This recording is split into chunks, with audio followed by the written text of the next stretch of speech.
A millionaire single father caught his daughter praying for God to bring her mother back. What he discovered afterward changed their lives forever. A story of faith and love that will touch your heart. Subscribe to the channel, leave a like, and comment where you are watching from. The Thursday afternoon in New York was heavy, with grey clouds that seemed to swallow the skyscrapers of the financial district. Edward Morgan adjusted the knot of his Italian tie as the driver navigated through the chaotic traffic of Fifth Avenue.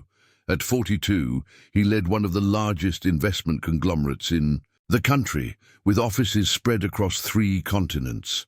His routine was meticulously calculated: meetings from 7 in the morning until 9 at night, international calls during the commute home, and still a few hours poring over financial reports in his home office.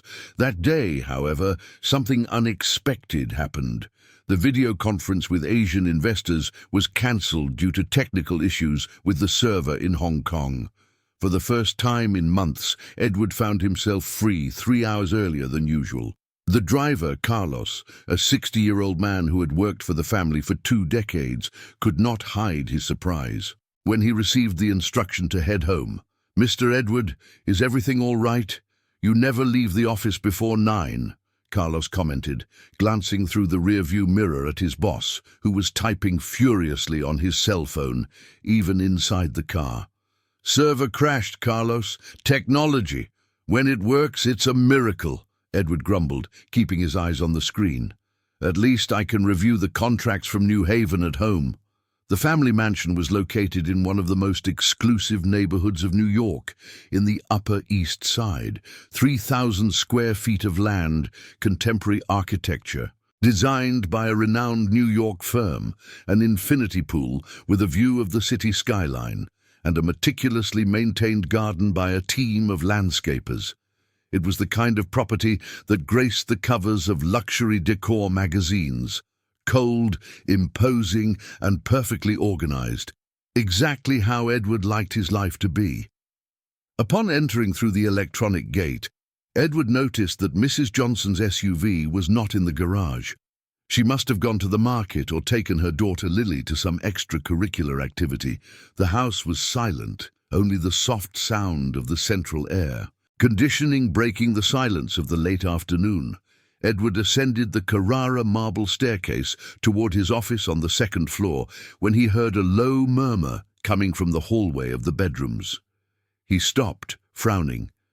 Lily should have been doing her homework in the study on the ground floor, under Mrs. Johnson's supervision. The sound was almost imperceptible, like a rhythmic whisper. Following the murmur, Edward reached the ajar door of his daughter's room. What he saw made him feel as if he had been punched in the stomach. Lily, his little 8-year-old, was kneeling on the polished wooden floor in front of a low table that had been transformed into a kind of altar. Small, scented candles, which she had obviously taken from the master suite bathroom, formed a semicircle around several photographs of her mother. The photos were of happy moments. Sarah smiling on the beach in the Hamptons during their last family vacation, Sarah holding Lily in her lap when she was just 5 years old, Sarah reading stories in Lily's bed. All of them had mysteriously disappeared from the picture frames scattered throughout the house over the past 2 years, and Edward was now discovering where they had gone. "Mummy, I know you are in the faraway place Daddy said," Lily whispered, her little hands together in prayer position. "But can you come back? I promise I will be a good girl. I will eat all my food.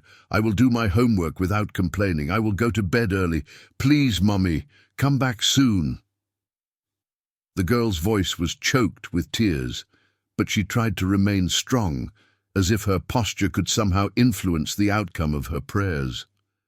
Her brown hair, identical to Sarah's, fell in soft waves over her thin shoulders. She wore the school uniform from her private school, a navy blue blouse embroidered with the school's emblem and a plaid skirt, but her little feet were bare, as they always were when she got home. Edward felt his throat tighten. Throughout all those months absorbed in spreadsheets, mergers, acquisitions, international conferences, and market strategies, he had convinced himself that he was protecting Lily by keeping the truth about Sarah a secret. "She is too young to understand," he repeated to himself whenever guilt nagged at him during sleepless nights. "Lily," he called softly, carefully, pushing the door open.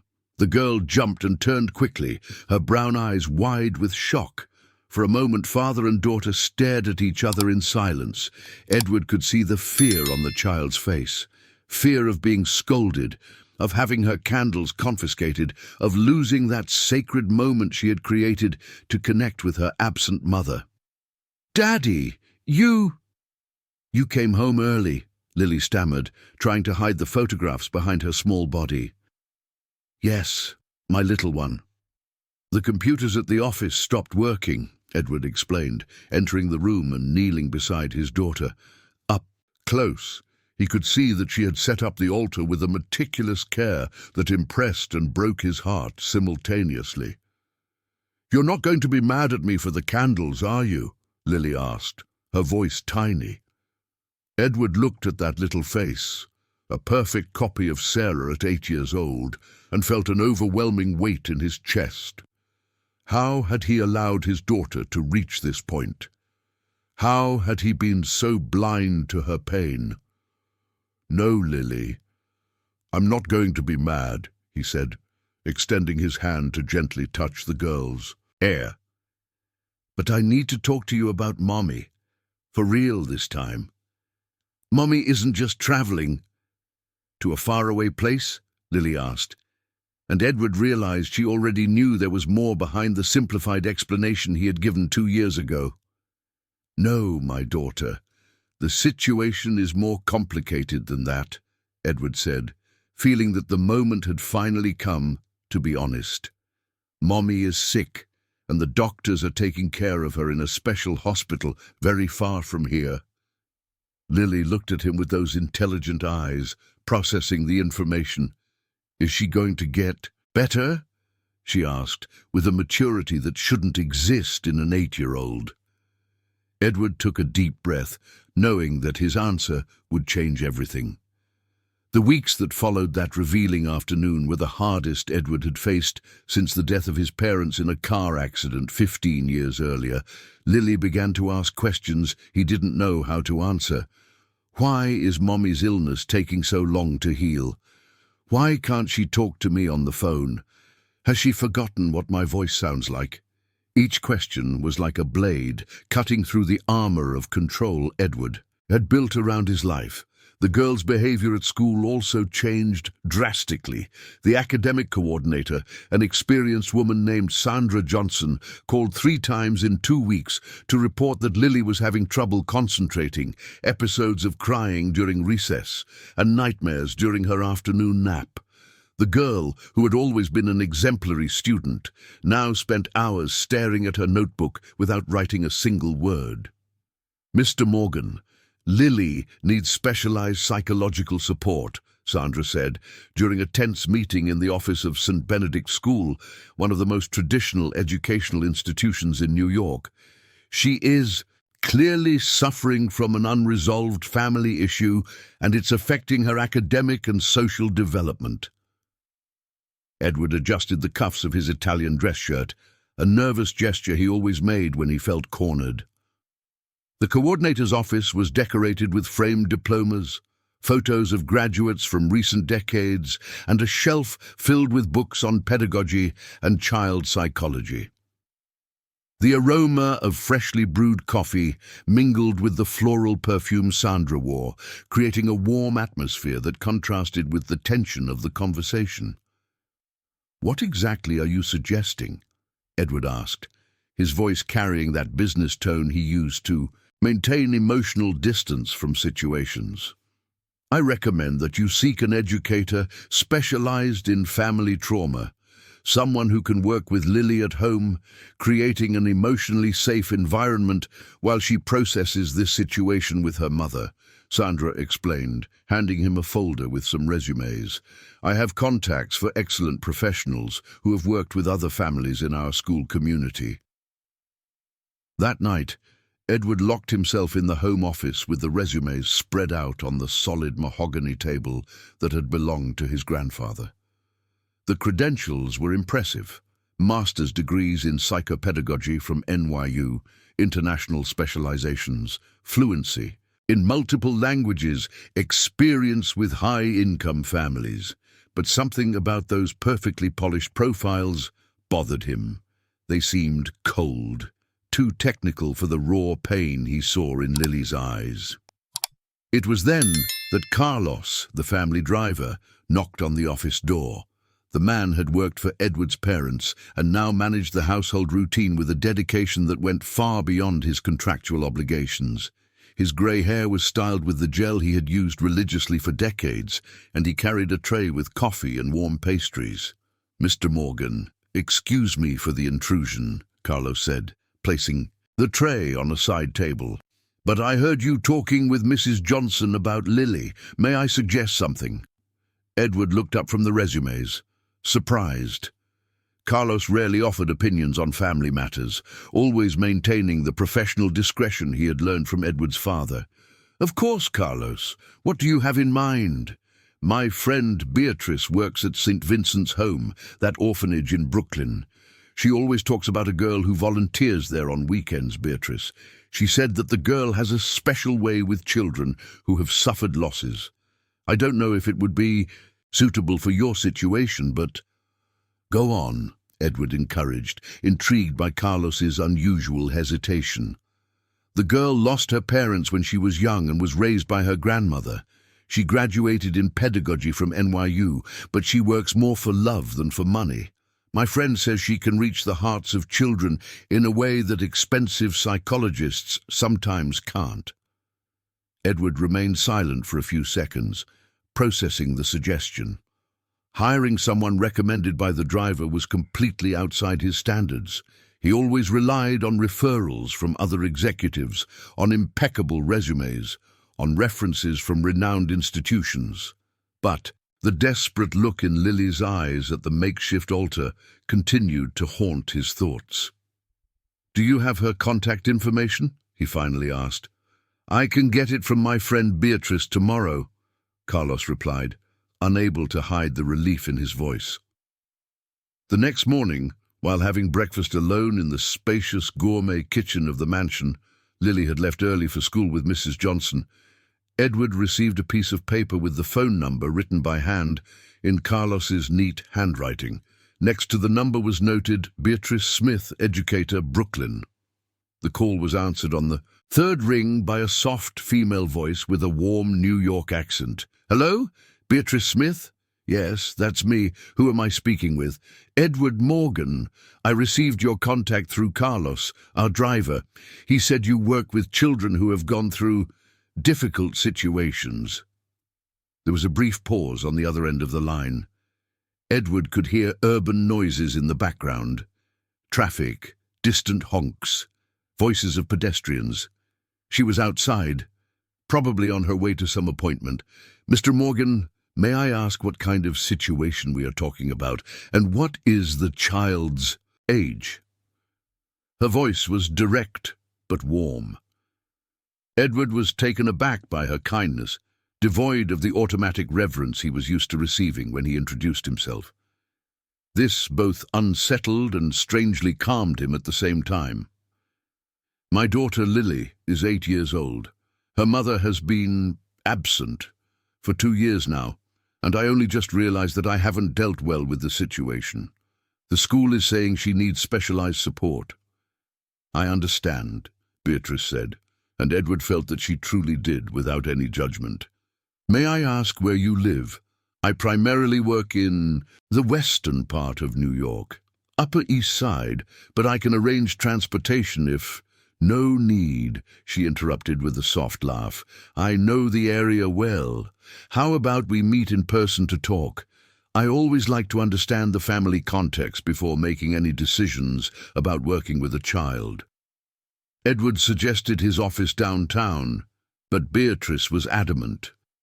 "I prefer to meet at your home. I need to see the environment where Lily lives to better understand how I can help." The meeting was set for the following Saturday at 10 in the morning.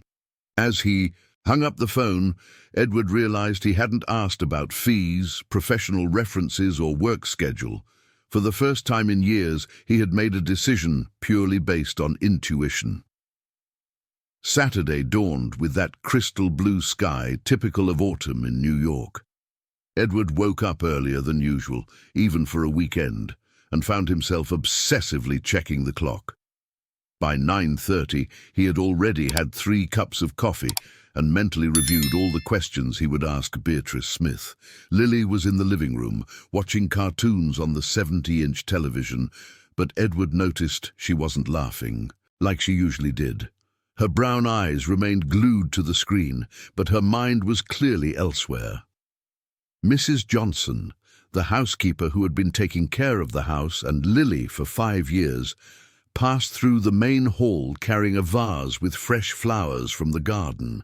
She was a woman in her 50s, her hair always neatly tied in a bun, who had become the closest maternal figure Lily knew since Sarah's disappearance. She observed Edward nervously pacing around the house and shook her head with an understanding smile. "Mr. Morgan, you seem more nervous than when you hosted those Japanese executives to negotiate the logistics company's sale," commented Mrs. Johnson, arranging the flowers on the hall table. "It's just a conversation." "Mrs. Johnson, this woman is going to take care of my daughter.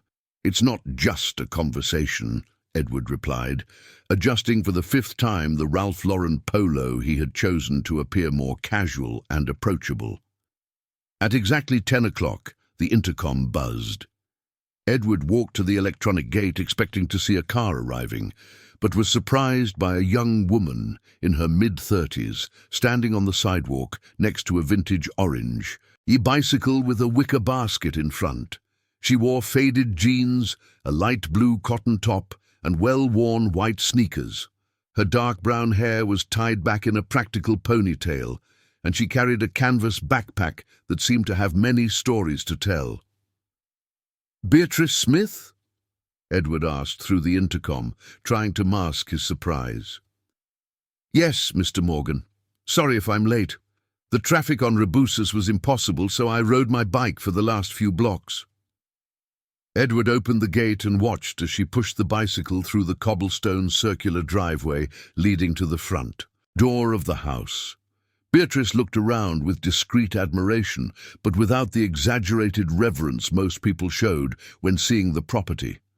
Her eyes captured details: the perfectly manicured garden, the stone fountain at the center of the entrance, the huge windows revealing the minimalist decor inside. "Beautiful house," she commented when Edward opened the front door. "It looks like a magazine cover." "Thank you," Edward said, unable to decide if the comment was a compliment or a neutral observation. "Please, come in. Would you like something to drink? Coffee, water, juice?" "A coffee would be great," Beatrice replied, following him into the spacious living room, where Lily continued watching television. The girl looked up when she heard voices and was curious to see a stranger talking to her father. Beatrice crouched down to be at eye level with the child and smiled with genuine warmth. "You must be Lily." "I'm Beatrice," she said, extending her hand to greet the girl as if she were an adult. "Your father told me you are very smart." Lily shook Beatrice's hand shyly, studying that new face with the curious intensity typical of children. "Are you here to work like Mrs. Johnson?" Lily asked with childlike frankness. "Actually, I'm here to talk with you and your father to see if I can help you with a few things. What show were you watching?" "Frozen. I've seen it about 50 times, Lily replied with a melodramatic sigh that elicited a genuine laugh from Beatrice. Edward observed the interaction as Mrs. Johnson brought in coffee on a silver tray with porcelain cups. There was something about the way Beatrice spoke to Lily, without condescension, but also without trying too hard to be friendly, that favorably impressed him. "Lily, how about you keep watching your movie while I chat a bit with Beatrice?" Edward suggested. "Can I stay here? I promise I'll be quiet," the girl asked, and Edward realized she was curious about this unusual visit. "Of course you can," Beatrice said before Edward could respond. "In fact, it's good for you to listen too. This conversation is about you, so you have the right to participate." Edward sat in the Italian leather armchair next to the sofa where Beatrice had settled. Lily turned down the volume of the television and positioned herself to hear the conversation without completely missing the movie. "Mr. Morgan, tell me about the situation with Lily's mother," Beatrice said, Beatrice taking a small notebook from her backpack. Edward took a deep breath and, for the first time in 2 years, told the whole story to someone. He spoke about Sarah, about the degenerative neurological disease, about the hospitalization in Switzerland, about his decision to keep Lily away from all that pain. He talked about the well-intentioned lies, about the altar in the girl's room, about the guilt that gnawed at him every night. Beatrice listened attentively, taking some notes, but mainly observing Edward's expressions and Lily's reactions, who pretended to watch television but was obviously paying attention to every word. "And how do you feel about all this, Lily?" Beatrice asked directly to the girl when Edward finished speaking. Lily turned off the television and completely faced the adults. "I knew Dad was lying," she said with a seriousness that sent chills down Edward's spine. "Mum would never travel without saying goodbye to me, and she would never go so long without sending at least a letter. And what do you think should happen now?" Beatrice continued.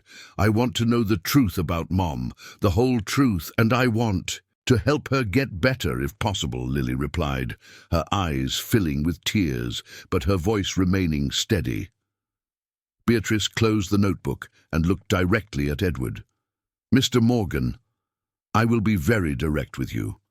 Lily is an exceptional girl, but she is suffering unnecessarily because the adults around her decided what she can or cannot know about her own life. If you want me to work with you, the first condition is that honesty be the foundation of everything from now on."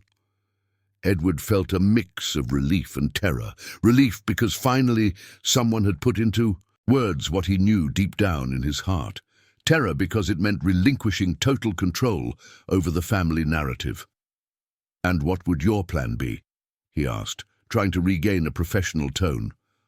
"First, we will create an environment where Lily feels safe to express her feelings about her mother's situation. Second, we will work together to establish real communication between you and your daughter. And third, if Lily wants to and you agree, we will explore ways for her to connect with her mother, even from a distance. That would mean video calls with the hospital, letters, maybe even a visit, depending on Sarah's condition and medical recommendations." Edward remained silent for a long moment, feeling the weight of a decision that would irrevocably change the course of their lives. "Beatrice," Lily suddenly said, "can you start on Monday?" Monday arrived with a light and persistent rain that made New York look melancholic, typical of early winter. Beatrice arrived promptly at 3 in the afternoon, the agreed time to start activities with Lily after school. This time, she had come by subway and bus, carrying the same canvas backpack and a brown paper bag that exuded a delicious aroma of cinnamon and sugar. Edward was in a video conference with investors from London when he heard Lily's cheerful voice echoing through the hall of the house. For the first time in weeks, his daughter seemed genuinely excited about something. He interrupted the meeting 5 minutes early, something unthinkable in his previous routine, and went downstairs to see what was happening. In the gourmet kitchen of the house, Beatrice had transformed the marble countertop into an improvised culinary station. Lily was standing on a stool, wearing a child-sized apron that Edward had no idea where it had come from, stirring something in a large bowl with the concentration of a professional chef. "Dad!" "Beatrice brought her grandmother's chocolate truffle recipe," exclaimed Lily, her face dusted with flour and her eyes shining with joy. "She said it's different from regular truffles because it has a special secret." Beatrice smiled at Edward while supervising Lily, adding sweetened condensed milk to the mixture. She had tied a colourful scarf in her hair and rolled up the sleeves of her blouse, looking completely at ease in an environment that used to be the exclusive territory of Mrs. Johnson. "The secret is in the order of the ingredients and the stirring time," Beatrice explained. "My grandmother always said that truffles made in a hurry turn out sticky, but truffles made with patience turn out creamy." "And how many minutes do we have to stir?" Lily asked, continuing the circular motion in the bowl. "It's not a matter of minutes, Lily. It's about observing. See how the mixture is getting shinier? And feel how it's thickening slowly? The truffle will let you know when it's ready." Edward watched, fascinated, as his daughter learned to listen to the recipe. In recent weeks, Lily had been apathetic, responding to questions with monosyllables and spending hours staring into space. Now, she was completely absorbed in the activity, asking questions, experimenting, smiling. "Mr. Edward, would you like to try?" Beatrice offered, extending a small spoon with the still warm mixture. "Can I?" he asked hesitantly. His own kitchen had always been the territory of Mrs. Johnson, and he rarely entered except to grab sparkling water from the gourmet fridge. "Dad, of course you can. It's our home," laughed Lily, as if the question were absurd. The truffle was indeed different from any he had ever tasted. It had a creamier texture and a flavor that seemed to carry childhood memories, even though he didn't know exactly what those memories were. "It's delicious," he said sincerely. "Where did you learn this recipe?" "From my grandmother, Mrs. Conception," Beatrice replied, helping Lily transfer the mixture to a plate to cool. "She always said that food made with love nourishes not only the body but also the heart, and that cooking together is one of the best ways to talk about important things." Lily stopped stirring and looked at Beatrice with curiosity. "What kind of important things?" "Well," Beatrice said, wiping her hands on a dish towel, can we sit here at the table while the chocolate truffles cool down, and you tell me what you miss most about your mother?" Edward felt the automatic urge to interrupt. That was exactly the kind of conversation he had avoided for the past 2 years, but something in the natural way Beatrice had introduced the topic made him stay silent, observing.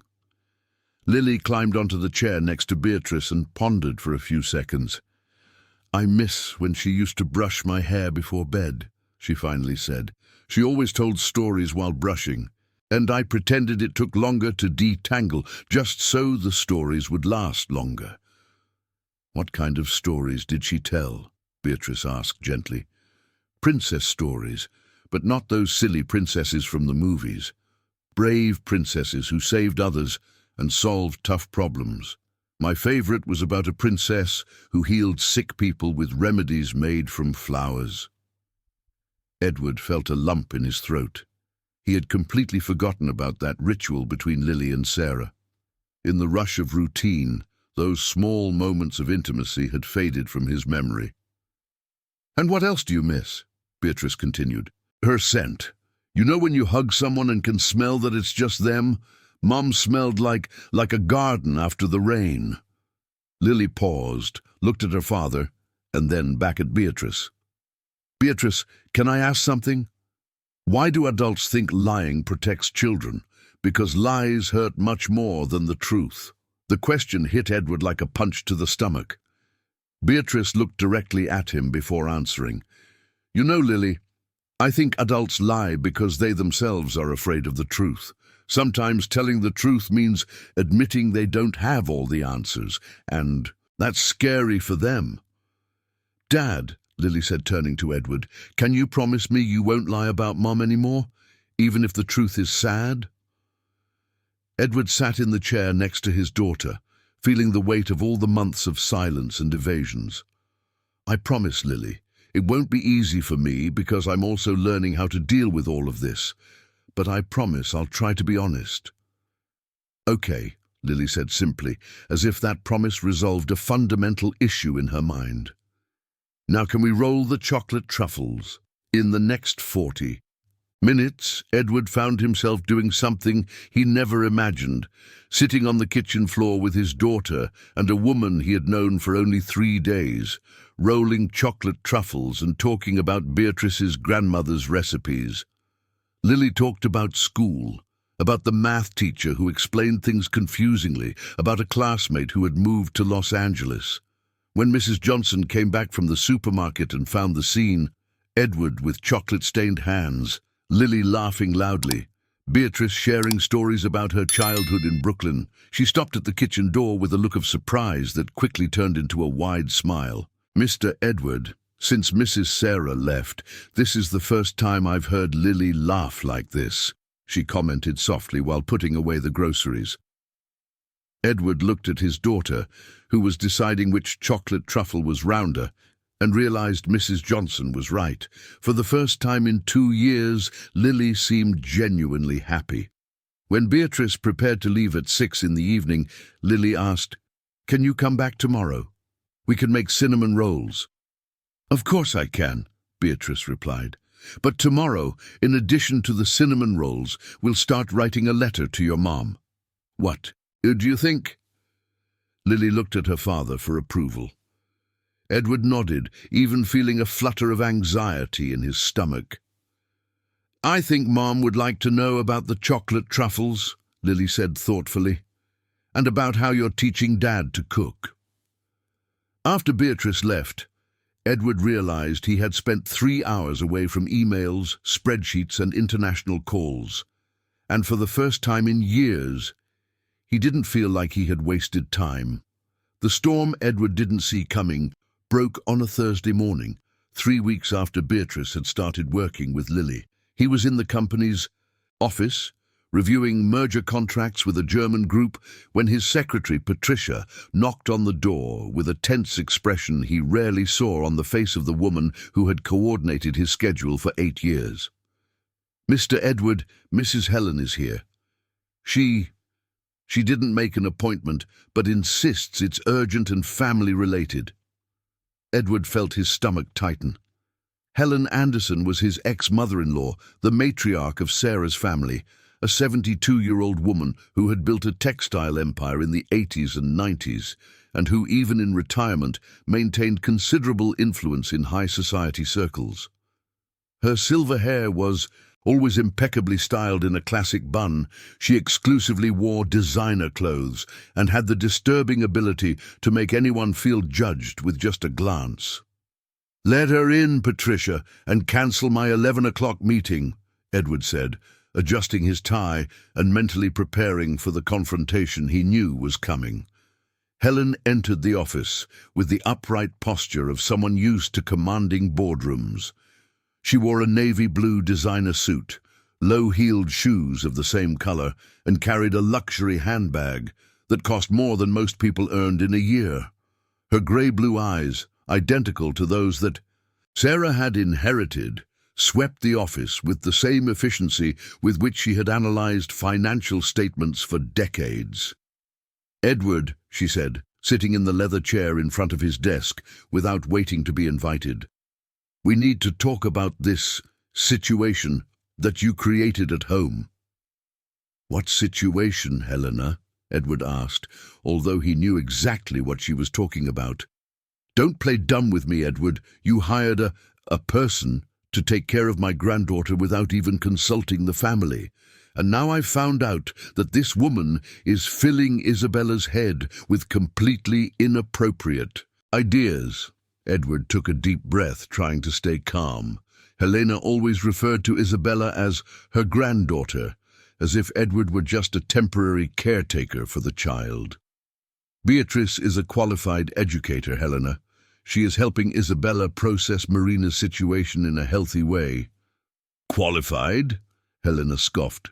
"Edward, I did my own investigation into this Beatrice Smith. She lives in a rented 2-room apartment in Brooklyn with an 80-year-old grandmother. She graduated from a private college on a scholarship. She works for free at an orphanage. Do you really think this person has the sophistication necessary to educate a child from our family? Isabella is not a financial investment, Helena. She is a girl who lost her mother and needs emotional support, Edward replied, feeling anger begin to boil in his veins. Exactly. A girl who needs support appropriate to her social level. I have here, Helena said, opening her bag and pulling out a folder, the resumes of 3 professionals recommended by the best families in New York.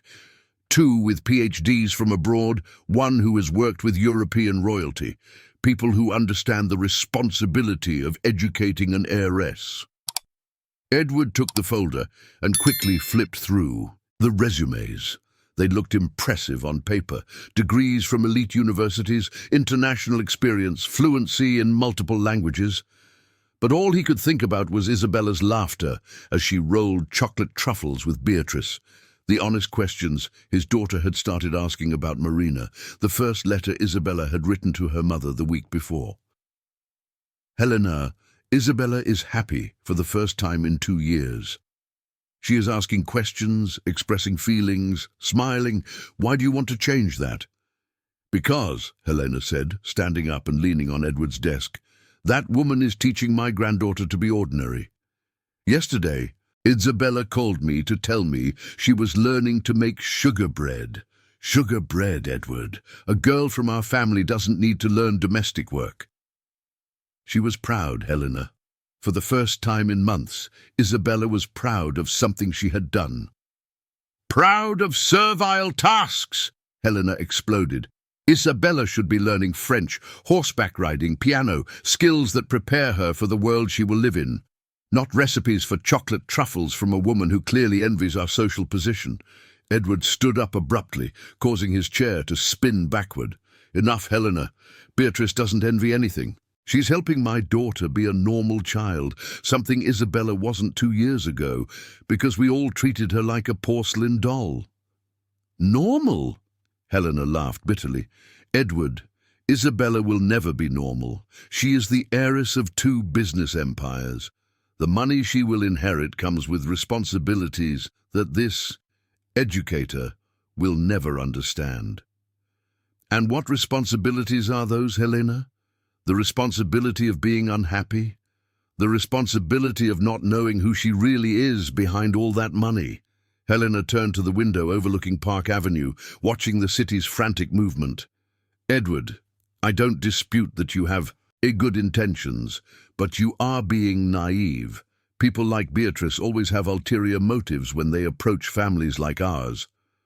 What ulterior motives? Money, Edward, access, status. She will take advantage of Isabella's emotional fragility to infiltrate our family. And before you know it, she will be asking for loans, help for her grandmother, maybe even a better apartment. Beatrice has never asked for anything beyond the salary we agreed upon. In fact, she even brought ingredients from her own home in the first weeks. Exactly. That's how these people operate. First, they make themselves indispensable, then they start with small requests, and before you know it, they are controlling your life. Edward returned to his chair, feeling the weight of a decision he knew would change his relationship with Helena forever. Helena, I will be very clear with you. Beatrice will continue working with Isabella, and if you try to interfere in any way, I will limit your visits to my daughter. Helena turned from the window with an expression Edward had never seen before. It was a mix of shock, anger, and something that seemed dangerously close to a threat. You do not have the right to keep me away from my granddaughter, Edward. I do. I am her father and have full legal custody. Oh, really? Helena said, grabbing her bag and heading for the door. We'll see about that, Edward. We'll see if the courts agree that a father who hires unsuitable people to care for a traumatized child is truly acting in that child's best interest. The threat hung in the air after Helena left, slamming the door hard enough to make the diplomas on the wall tremble. Edward slumped into his chair, realizing that the war he had tried to avoid for 2 years had finally begun. He picked up the phone and dialed Beatrice's number. "Beatrice, it's Edward. We need to talk urgently. Can you come here tonight after Isabella's activities?" "Of course, Mr. Edward. Did something happen?" "Yes, and you need to be prepared for what's coming." The summer heat in New York arrived with all its suffocating intensity. The mansion's air conditioning was working at its limit, while outside the city simmered under 40 degrees in the shade. Edward had spent the last 3 weeks dealing with a global financial crisis that threatened to destabilize some of his biggest investments. Asian markets had plummeted, the dollar had skyrocketed, and 3 of his main partners were calling daily, suggesting emergency meetings to reassess the entire company portfolio. It was on one of those chaotic Friday mornings that Beatrice knocked on the door of the Home Office with an expression of someone who had discovered something extraordinary. Edward was on the phone with analysts from Hong Kong, trying to understand the impact of the latest changes in Chinese trade policies, when she appeared holding a sheet of paper covered in numbers and calculations. "Mr. Edward, sorry to interrupt, but I need to show you something urgent about Lily," Beatrice said, waiting for him to finish the call. "One moment," Edward said into the phone, covering the microphone. "Is it serious? Did she get hurt?" "It's nothing like that. Actually, it's something impressive, but I need you to see it in person." Edward ended the international call, something he would never do under normal circumstances, and followed Beatrice to the kitchen. There, he found Lily sitting at the table, surrounded by ingredients to make carrot cake, but what caught his attention was the sheet of paper in front of the girl, covered in numbers, written in her careful 8-year-old handwriting. "Daddy!" Lily exclaimed excitedly. "I'm helping Beatrice calculate the proportions of the recipe to make different cakes. She wanted to make a cake for 20 people, but the original recipe is for 8, so I figured out that you have to multiply everything by 2.5. Edward looked at the calculations on the sheet. Lily had not only correctly multiplied all the ingredients, but had also calculated the adjusted baking time, the necessary temperature, and even how many pans would be needed based on the volume of the batter. "Lily," Edward said, sitting down next to his daughter, "how did you come up with the number 2.5? "Oh, it's easy, Daddy. 20 divided by 8 is 2.5, so I multiplied all the ingredients by 2.5. For example, if the recipe calls for 3 eggs for 8 people, for 20 people you need 3 times 2.5, which is 7.5 eggs. But since there's no such thing as half an egg, I rounded it up to 8 eggs. Edward looked at Beatrice, who was beaming. "Mr. Edward, over the past 2 weeks I've noticed that Lily has an extraordinary knack for numbers. She calculates proportions, percentages, even compound interest when we play store, all mentally without a calculator." "Compound interest?" Edward asked incredulously. "Yes," Lily said enthusiastically. "Beatrice explained to me how money works in the bank. If I deposit $100 and the bank pays 1% per month, in the first month I have $101. In the second month, the 1% is calculated on $101, so it becomes $102.01. In the third month it becomes 103 plus 300 miles on." Edward completed automatically, then stopped, staring in astonishment at his daughter. "Lily, where did you learn this?" "Beatrice explained it to me, but it was easy to understand." "It's like a recipe that grows on its own." Edward leaned back in his chair, processing the information. He had only started to take an interest in financial mathematics when he was in college at 18. Lily was mastering similar concepts at 8. "Beatrice, are you sure she really understands, not just memorized?" "I'm sure. Want to see?" "Lily, explain to me how you would calculate how long it would take for the money to double if the interest is 2% per month." Lily thought for a few seconds, tapping her little fingers on the table. "Well, if it's 2%, And per month, in about 35 months, the money doubles. Because 1.02 multiplied by itself 35 times is almost 2. Edward was speechless. That was the concept of the Rule of 72, a tool he used daily in his investment analyses. "Lily," he said, trying to keep his voice calm, "did you do that calculation just now in your head?" "Yes, it's fun to play with numbers. It's like a puzzle." At that moment, Edward's cell phone rang. It was Mark Sullivan, his main partner, calling for the third time that day about the crisis in the markets. "Edward, where are you? We need to decide now whether to liquidate our positions in Asian stocks or double down. The analysts are divided, and we need your decision." Edward looked at Lily, who was turning her attention back to the cake recipe, and had an idea that seemed completely crazy. "Mark, let me ask you a hypothetical question. If you had to explain our current situation to an 8-year-old using simple language, what would you say?" "Edward, what kind of question is that? We don't have time for—" "Do me this favor, Mark. It's important." Edward put the phone on speaker and he called Lily over. "Lily, Uncle Mark is going to tell you a little math problem. Can you help?"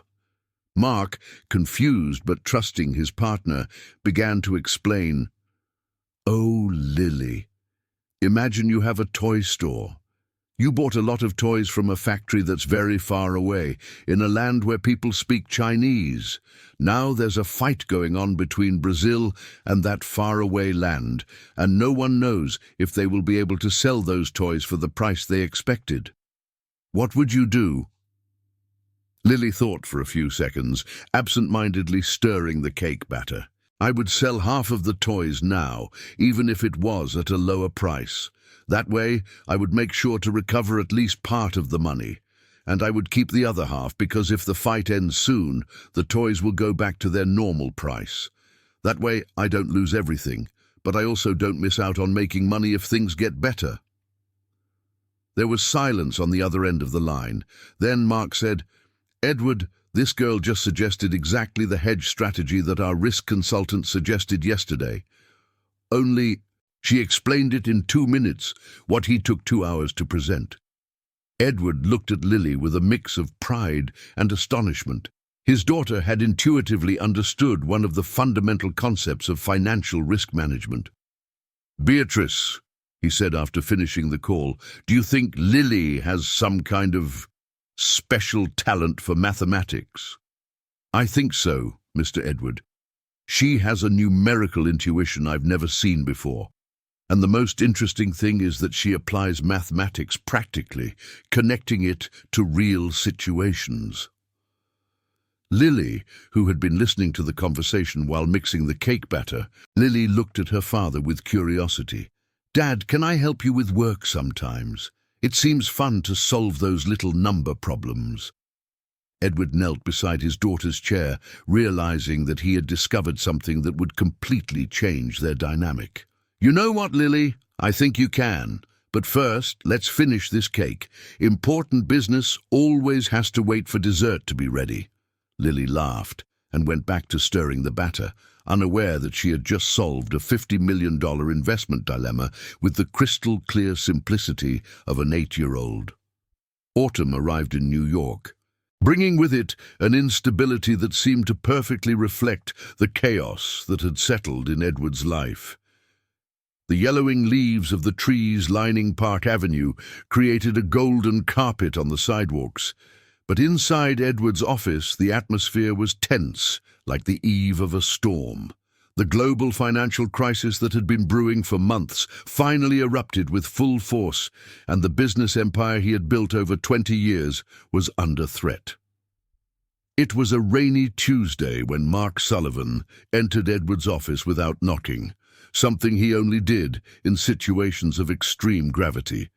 His normally styled hair was disheveled, his tie loose, and he carried a briefcase full of documents that Edward knew contained bad news.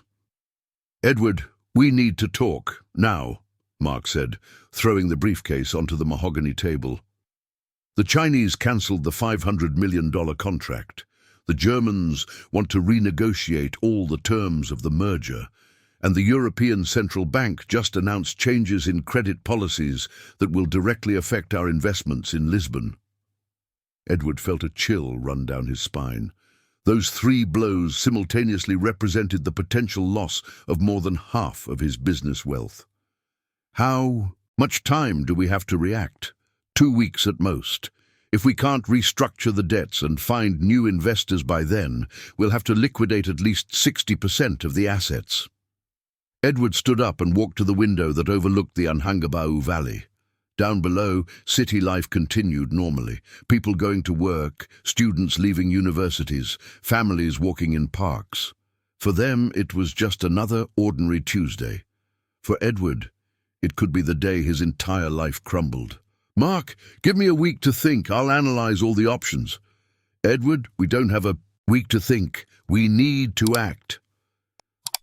"A week, Mark. I need to talk to a few people." That afternoon, Edward came home earlier than usual and found a scene that contrasted drastically with the chaos of his professional world. In the living room, Beatrice was sitting on the floor with Lily, surrounded by sheets of paper-colored pencils and a calculator. Lily was excitedly explaining something she had calculated, gesturing enthusiastically. "Hi, Dad," Lily called when she saw him. "I'm helping Beatrice with a super cool project. She wants to open a community preschool and asked me to help with the numbers." Edward approached curiously and saw that the papers contained detailed calculations about material costs, teacher salaries, children's tuition, and financial projections for the first 2 years of operation. Lily calculated that if the preschool starts with 20 students paying $300 a month, it could sustain itself in 6 months, Beatrice explained. She even suggested a system of partial scholarships for families with lower incomes, maintaining financial balance. Edward examined Lily's calculations. They were not only correct, but surprisingly sophisticated for an 8-year-old. She had considered factors such as delinquency, seasonality, variable costs, and even an emergency reserve. "Lily," Edward said, sitting on the floor next to them, "can I ask you a favor? I have a little problem at work, and I would like your opinion." "Sure, Dad. What kind of problem?" Edward took a deep breath, deciding to be completely honest with his daughter for the first time about his business. "Imagine you have a big company with many employees and many clients. Suddenly, 3 very important clients cancel their contracts at the same time. The company might have to close if it doesn't find a quick solution." Lily became thoughtful, drumming her fingers on the paper, as she always did when processing complex information. "Dad, did this company have all its eggs in one basket?" The question caught Edward by surprise. It was an analogy he often used in business meetings. "What do you mean by that?" "Well, if the company relied too much on those 3 big clients, maybe the problem is that it grew the wrong way. It would be better to have 50 small clients than 3 huge ones, don't you think?" Edward looked at Beatrice, who was watching the conversation with a discreet smile. "And what would you do if you owned that company?" he asked. "First, I would try to talk to the clients who cancelled to understand why they left. Maybe it's possible to resolve the issue. Second, I would quickly look for many new, smaller clients to reduce the risk. And third—" Lily paused and looked at her father with a seriousness that surprised him. "Third, I would ask for help from people who know different things. Sometimes the solution is in places we don't imagine." That night, after Lily went to bed, Edward called Beatrice to talk in his office. "Beatrice, I need to tell you something. My company is going through a serious crisis. I could lose a large part of everything I built." "Mr. Edward, do you want to talk about it? Sometimes talking helps clarify ideas." Edward told Beatrice the whole situation. The cancelled contracts, the changes in the European market, the pressure from partners to make drastic decisions. Beatrice listened attentively, asking pointed questions that demonstrated a surprising understanding of business. "Can I ask a somewhat personal question?" Beatrice said when he finished. "Did you build this company thinking, what for? Money or some greater purpose?" At first it was about proving to myself that I could do it. Then it became about money, power, recognition. And now, if you could rebuild everything from scratch, what would you do differently? Edward was silent for a long time, staring at a photo of Lily on his desk. I think I would do everything with the intention of leaving a better world for my daughter, and I would spend more time really getting to know this extraordinary girl who is growing up in front of me. Mr. Morgan, Beatrice said softly, maybe this crisis is an opportunity, a chance to rebuild something that really makes sense. The next morning, Edward woke up with a mental clarity he hadn't felt in years. He called Mark and said, let's restructure everything, but this time, let's do it differently. The solution they developed in the following weeks was revolutionary. Instead of trying to save the gigantic empire, Edward decided to transform the company into something smaller, more agile, focused on sustainable investments and social projects. Lily had been right about not putting all the eggs in one basket, and his daughter's third suggestion, asking for help from people who know different things, led Edward to form partnerships with NGOs, social startups, and community cooperatives, investments that yielded not only money, but also real positive impact. The crisis that could have destroyed everything ended up being the catalyst for Edward to discover that his true wealth was not in the numbers of his bank accounts, but in the extraordinary intelligence of his daughter and the practical wisdom of a woman who had come into his life to teach him that the best solutions sometimes come from the most unexpected places.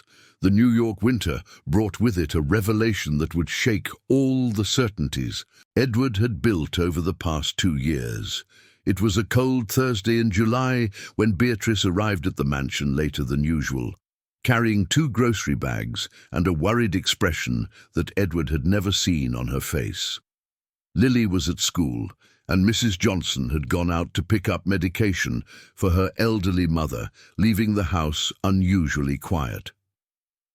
Mr. Morgan, I need to talk to you about an urgent situation, Beatrice said, setting the bags down in the kitchen and heading to the office where he worked. Of course, Beatrice, is something serious happening? It's about where I live. The landlord sold the building to a construction company. All tenants have to leave by the end of the month. My grandmother and I will need to find another place to live. Edward stopped typing and looked at Beatrice attentively. In 6 months of working together, she had never mentioned personal problems or asked for any kind of financial help. What kind of help do you need? I can advance a few months' salary. I can help with a deposit. No, Mr. Morgan, Beatrice interrupted firmly. I'm not asking for money. I'm letting you know that I may need to take a few days off to look for an apartment and organize the move. I don't want this to affect my work with Lily.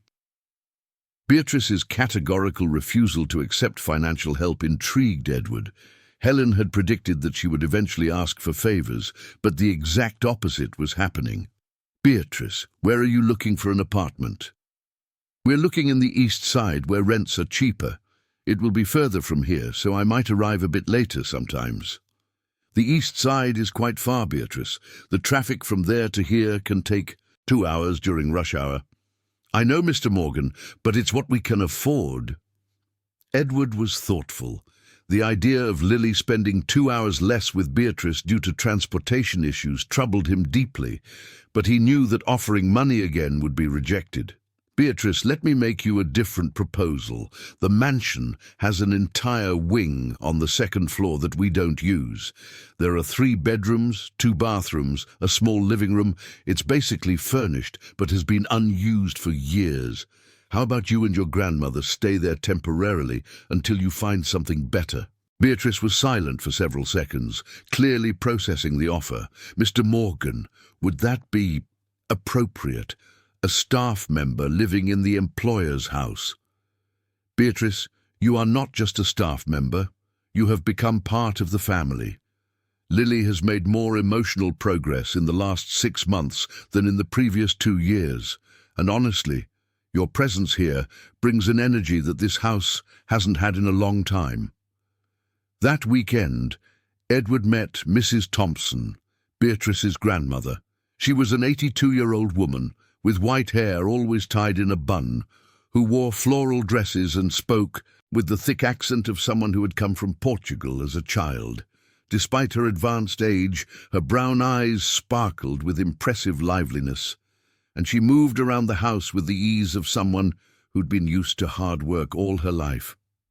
"Mr. Morgan," Mrs. Thompson said, while organizing her few belongings in the room Edward had offered, "I want you to know that we are not people who take advantage of others' kindness. Beatrice and I will pay a symbolic amount for the use of the rooms, and I can help Mrs. Johnson with some household tasks." "Mrs. Thompson, that's not necessary." "It is, sir. I may be 82, but I can still sew, cook, and take care of plants.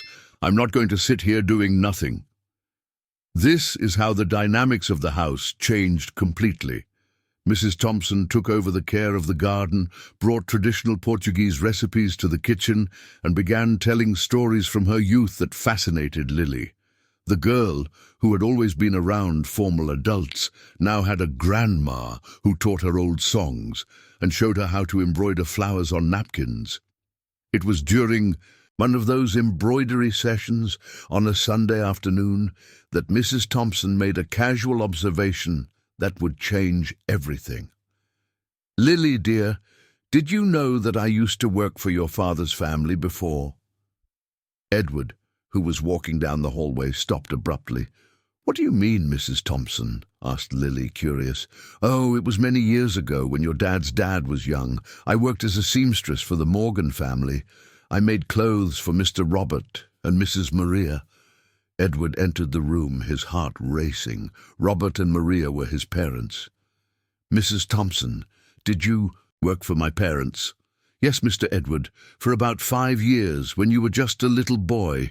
You don't remember me, of course. You were just a baby, but I remember your family well." "Why didn't you mention this before?" Mrs. Thompson smiled with nostalgic affection. "I thought it best not to say anything. People sometimes feel uncomfortable with these coincidences, but when Beatrice told me she was working for Mr. Edward Morgan, I immediately thought it could be the same little boy I saw playing in the garden of the old house." Edward sat heavily in an armchair, processing the information.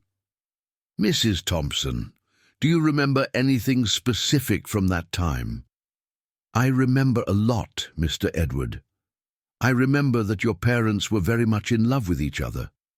I remember that your mum was very happy when she found out she was expecting you, and I remember—" She paused, looking at Lily, who was concentrating on her embroidery. "I remember your mum always said she wanted to raise her child with a lot of love, but also with her feet on the ground. She said money was good, but the most important thing was for the family to be united and happy." Edward felt his eyes welling up with tears. After the death of his parents, when he was 27, few concrete elements remained of his fondest family memories. "Do you remember anything else?" "I remember your mum insisted that you play with other children, not just with the kids from wealthy families. She said she wanted you to grow up knowing what the real world was like, not just the world of privilege." Lily stopped embroidering and looked at her dad. "Dad, so Grandma Thompson has known you since you were a baby. How cool. It's like our family is older than we thought." Edward looked at Beatrice, who had entered the room silently and was watching the scene with a gentle smile. "Beatrice, did you know about this?"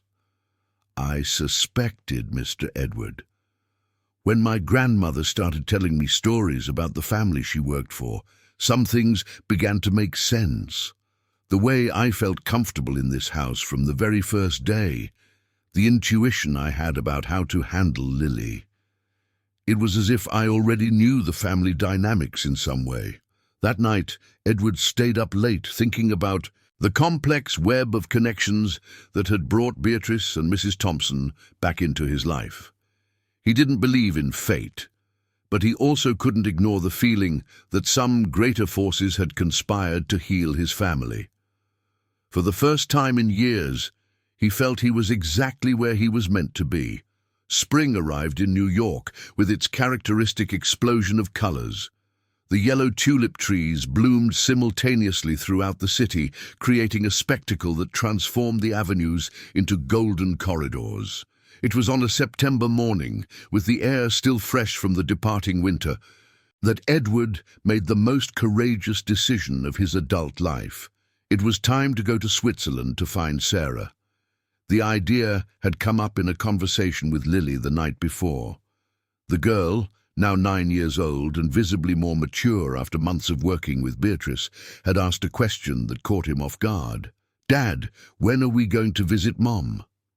Edward was helping her with a particularly complex math problem that the school had sent as a challenge for advanced students. Lily had solved the problem in 15 minutes, but now she was more interested in a much more complicated equation, the future of the family. "Lily, are you sure you want to see Mom? It could be difficult." "Dad," said Lily with that seriousness that sometimes scared Edward, "I already know that Mom is sick. I know she might not remember me well, but she is still my mom, and I want her to know that I still love her, even if she can't love me back the same way as before." The emotional maturity of those words left Edward speechless for several seconds. "What if it's too sad for you?" "It will be sad, Dad, but not going is sad too. At least if we go, the sadness will have a real reason. It won't just stay in our imagination." That night, Edward called Dr. James Smith, the neurologist coordinating Sarah's treatment at the Swiss clinic. The conversation was more optimistic than Edward had expected.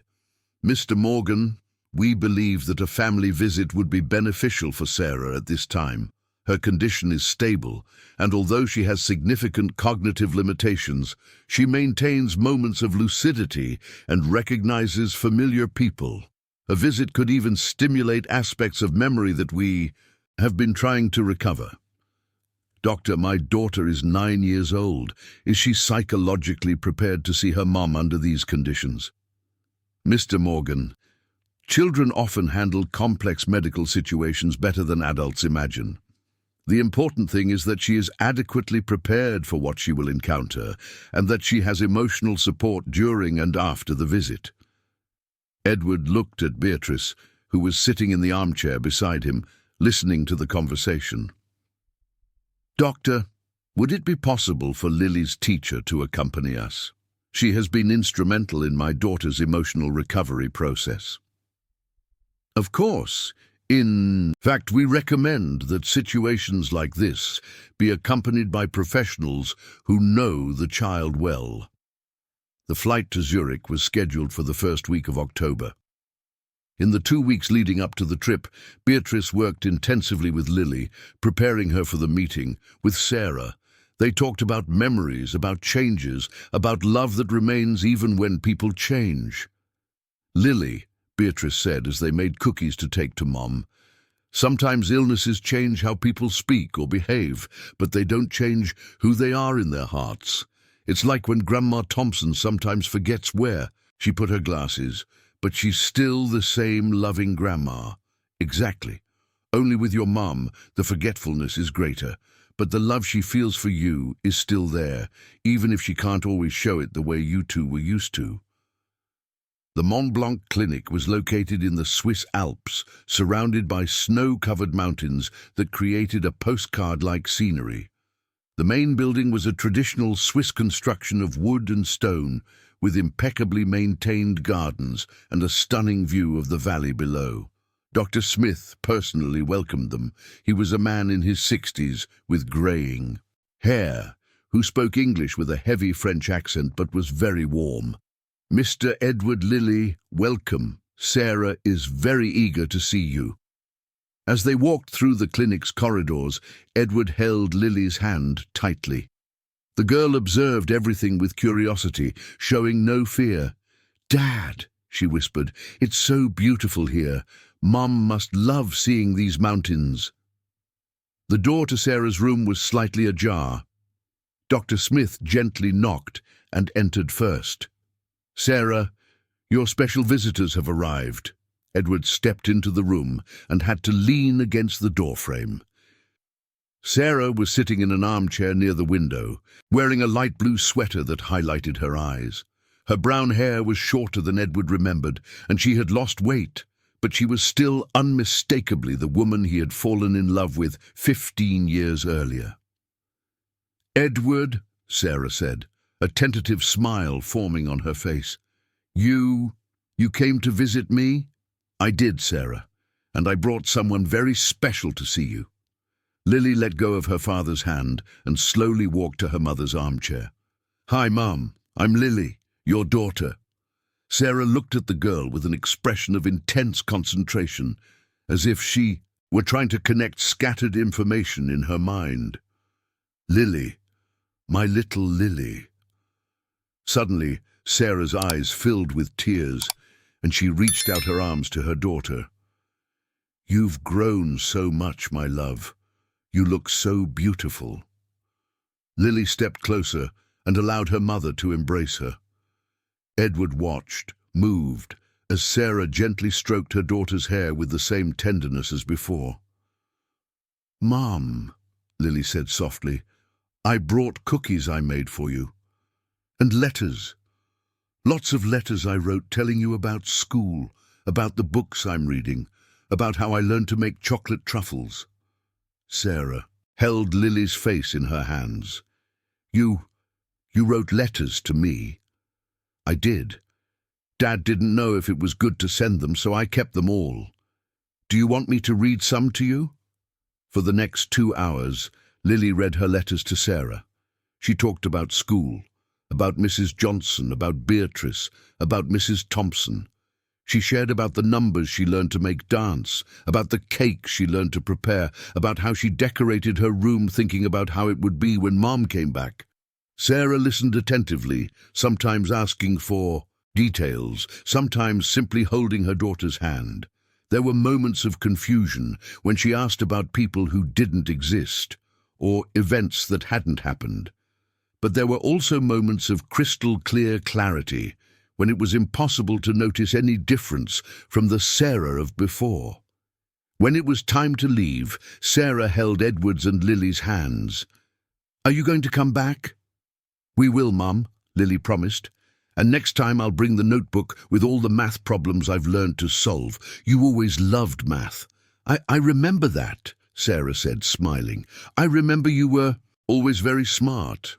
On the flight back to New York, Lily slept against her dad's shoulder. Edward looked out the airplane window, watching the Alps slowly fade away, and felt that something fundamental had healed inside him. Not Sarah's illness. That would continue to be a reality they would have to learn to live with, but the wound of the unspoken, of the unlived, of love interrupted by fear and excessive protection. Beatrice, sitting across the aisle, smiled at Edward and whispered, "Now you can start to build a new way of being a family." And Edward knew she was right. The following summer arrived in New York with a different intensity, not just because the temperature exceeded 35 degrees, but because of the renewed energy that hung over the mansion in the Upper East Side. It was December, and the house that 2 years earlier seemed a mausoleum of marble and silence now vibrated with life, laughter, and the constant aroma of homemade food that Mrs. Thompson prepared with love. Edward was in his home office, but not analyzing spreadsheets or participating in international video conferences. Instead, he was reviewing the final details of the project that had become the new passion of his life, the Isabella Morgan Community School, a community school that would open at the beginning of the next school year in Brooklyn. "Dad!" Lily shouted from the living room. "Beatrice wants to show you something important." Edward went down the stairs and found Beatrice sitting at the dining table, surrounded by small potted plants, each with a handwritten label. Lily was beside her, with dirty hands and a radiant smile on her face. "What are you two up to?" Edward asked, noticing that there was dirt scattered all over the mahogany table that had previously been used only for formal dinners. "We're preparing seedlings for the school garden," Lily explained excitedly. "Beatrice taught me that each plant has a different personality, just like children. Look, this is mint. It grows quickly and spreads energy everywhere. This is basil. It needs special care but gives off a wonderful scent. And this—" Lily paused to pick a cherry tomato seedling. "This will bear tiny fruits that the kids can pick and eat during snack time. Beatrice said that when you grow your own food, it tastes better." Edward sat at the table, not caring about the dirt that stuck to his dress shirt. In recent months, he had learned that truly important things rarely happened in perfectly clean and organized environments. "How is the school project going?" Beatrice asked. "Better than I imagined. We secured the land in Brooklyn. The city approved all the permits, and we have 15 educators confirmed to start. We will serve 60 children in the first year, half with full scholarships for low-income families." "And the investors?" Lily asked, using the technical term with the ease of someone who had grown up hearing business conversations. "Oh, that's the most interesting part," Edward said, picking a lettuce seedling and examining its tiny leaves. "We don't have traditional investors. We have partners. The local seamstress cooperative will provide the school uniforms. Mr. Johnson's bakery will prepare the snacks with organic ingredients. Dr. Smith's dental office will take care of the children's oral health. And Rodrigo's garage will teach the older kids how machines work." Beatrice smiled, recognizing the philosophy behind those choices. "Mr. Edward, you are creating a real network, not just a school.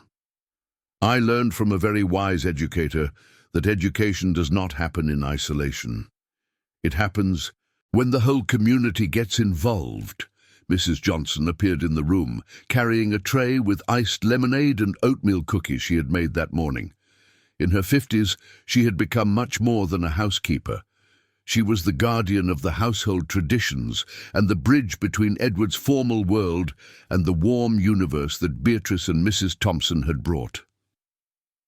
"Mr. Edward," Mrs. Johnson said, serving the lemonade, "there's a call from Switzerland. Dr. Smith wants to speak with you this afternoon."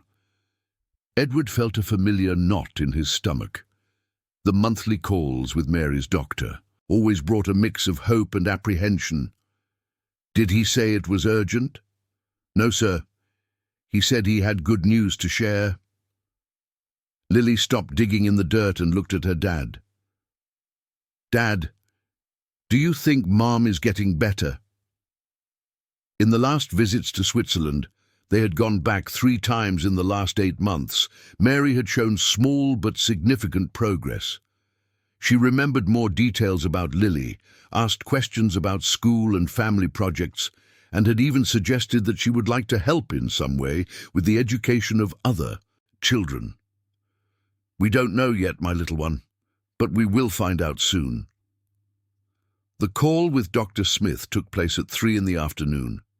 Edward answered it in the living room with Lily sitting beside him and Beatrice in a nearby armchair.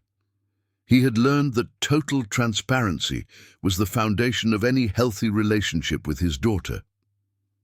"Mr. Edward," Dr. Smith said with evident enthusiasm in his voice, "I have excellent news about Mary. The new experimental treatments are showing very promising results. She has regained about 70% of her cognitive function and has expressed interest in actively participating in educational projects." Edward felt his legs weaken with relief. "What does that mean, Doctor? Can she come home?" "Not completely yet, Mr. Edward, but we believe that within 6 months she will be able to spend periods at home with proper medical supervision. And there's something else." Dr. Smith paused dramatically. "Mary specifically requested to collaborate with your school project. She has a background in education, as you may remember, and would like to develop an online teaching program for children with special needs." Lily jumped up, her eyes shining with excitement. "Dad, Mom is going. To help with our school. She can teach math to the kids over the computer." Edward looked at Beatrice, who had tears in her eyes. "Doctor," Edward said with a choked voice, When can we talk to Mary about this? How about now? She's here with me, eager to talk to you. Mary's voice came through the phone, clearer and stronger than Edward had heard in years. Edward? Lily? I want to apologize for all this lost time, and I want to help you build something beautiful for other families. Mom! Lily shouted. You're okay. You sound like yourself. I'm better, my love. I still have limitations, but I'm learning to live with them, and I really want to contribute to this school. Beatrice has told me in her letters about the children you will serve, and I have several ideas on how we can use technology to include children who cannot attend classes in person. Edward looked around the room. Mrs. Thompson had appeared at the door, holding a dish towel and smiling. Mrs. Johnson was standing on the stairs, obviously emotional. Beatrice was holding Lily's hand, who was animatedly talking to her mother about the school projects. For the first time in 3 years, Edward realized that his family was whole again. Not in the same way as before. Mary would never be exactly the same person she had been before the illness. But they had found a new way to be a family, a more honest, more connected, more real way. The community school opened its doors in February of the following year. On the inauguration day, Edward was at the entrance welcoming the first families when he saw a cab stop in front of the gate. Mary got out of the car, supported by a discreet cane, but smiling with a brightness he hadn't seen in years. Sorry. The delay, she said, kissing Edward on the cheek and hugging Lily. The flight from Zurich was delayed, but I wouldn't miss the opening of our school for anything. Our school, Mom? Lily asked. Of course, my love. We are a family. Everything we build together. Edward looked at Beatrice, who was coordinating the children's entrance with the calm efficiency he had learned to admire. He glanced at Mrs. Thompson, who was handing out basil seedlings for families to take home. He watched Lily explaining to other children how the community garden project worked, and he realized he had learned the most important lesson of his life. True wealth is not measured in numbers in a bank account. True wealth is measured by the quality of the relationships you build, the honesty with which you live, and the generosity with which you share your best with the world. The school thrived. The children learned not only math and English, but also how to grow food, cook together, resolve conflicts through conversation, and value both books and hands-on work. Mary developed an online program that served children with disabilities across the country. Lily grew up surrounded by diversity, learning that intelligence comes in many different forms.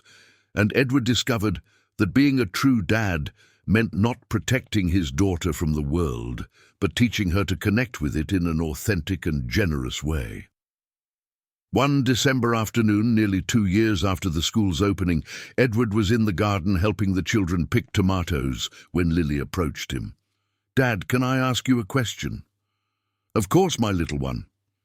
Are you happy? Edward looked around. Mary was on a video call with children from Miami, teaching fractions using cake recipes. Beatrice was guiding a group of parents on how to help their children with homework. Mrs. Thompson was telling Portuguese stories to the younger children under the fruit tree. Mrs. Johnson was organizing school supplies with her usual precision, but now always with a smile on her face. Lily, Edward said, hugging his daughter, I think I've finally learned what it means to be truly happy. And what does that mean, Dad? It means building something that is bigger than yourself. It means using everything you have, money, knowledge, time, to make the world a little better, and it means doing that alongside the people you love. Lily smiled and went back to helping the other children with the harvest. Edward stood there, watching that scene of simple and abundant life, and knew he had found his true wealth.